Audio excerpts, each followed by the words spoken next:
সুপ্রিয় দর্শক, আপনাদেরকে আরেকটি ভিডিওতে স্বাগত জানাচ্ছি। আজ আপনাদেরকে দেখাবো কক্সবাজার সমুদ্র সৈকতে আকাশ ছোঁয়া একটি দানব দানব প্লাস্টিক দানব।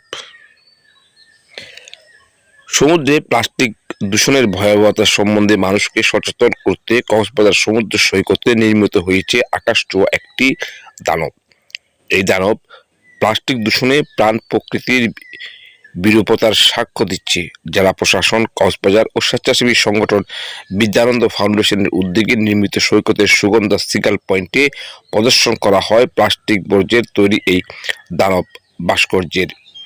কক্সবাজার সমুদ্র সৈকতের সিগাল পয়েন্টের বালিয়াড়িতে ঠায় দাঁড়িয়ে আছে ভয়ঙ্কর এক দানব। যে দানবটি রক্ত মাংসহীন প্রতীক হলেও যার হিংস্র থাবায় প্রতিনিয়ত ক্ষতবিক্ষত মানবদেহ, প্রকৃতি ও প্রাণ বৈচিত্র্য।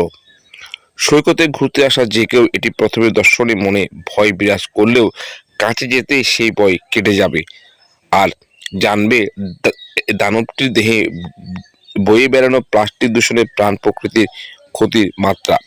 সংশ্লিষ্টরা জানিয়েছেন, প্রবালদ্বীপ, সেন্ট মার্টিন ও কক্সবাজার সমুদ্র সৈকতের অপার সৌন্দর্য উপভোগ করতে প্রতিদিনের সমাগম ঘটে লাখো পর্যটকের, যারা যারা সৈকতের বালিয়াড়ি ও সাগরের পানিতে ফেলেছে প্লাস্টিক পণ্য সামগ্রীর বর্জ্য। এতে উদ্বেগজনক হারে বাড়ছে দূষণ ও হুমকির মুখে পড়ছে সামুদ্রিক জীব ও মানব জীবন। আর প্রাণ প্রকৃতির দূষণ রোধে এবং সচেতনতা সৃষ্টিতে কক্সবাজার জেলা প্রশাসন ও স্বেচ্ছাসেবী সংগঠন বিদ্যানন্দ ফাউন্ডেশন নিয়েছে প্লাস্টিক বর্জ্যের তৈরি দানব ভাস্কর্যের প্রদর্শনীর মতো ভিন্নধর্মী এর উদ্যোগের। বিদ্যানন্দ ফাউন্ডেশনের দায়িত্বরত স্বেচ্ছাসেবকরা জানান, গত প্রায় এক মাস ধরে কক্সবাজার, ইরানি ও টেকনাফের সমুদ্র সৈকত থেকে সংগ্রহ করেছে অন্তত 10 মেট্রিক টন সামুদ্রিক প্লাস্টিক বর্জ্য। এসব বর্জ্য দিয়ে কক্সবাজার সমুদ্র সৈকতে নির্মাণ করেছে এই প্লাস্টিক দানব।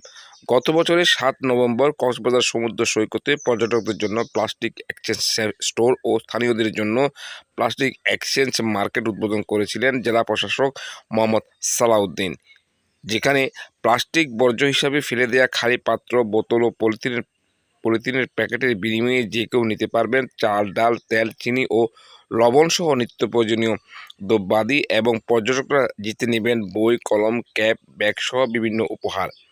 এই কার্যক্রম থেকে মূলত 10 মেট্রিক টন প্লাস্টিক বর্জ্য সংগ্রহ হয়।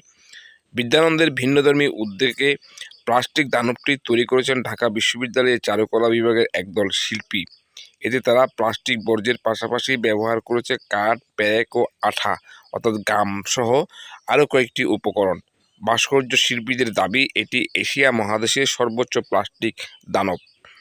প্রতিদিন প্লাস্টিক বর্জ্যে নির্মিত এই দানবটি দেখতে ভিড় করছেন সৈকতে আসা পর্যটকরা।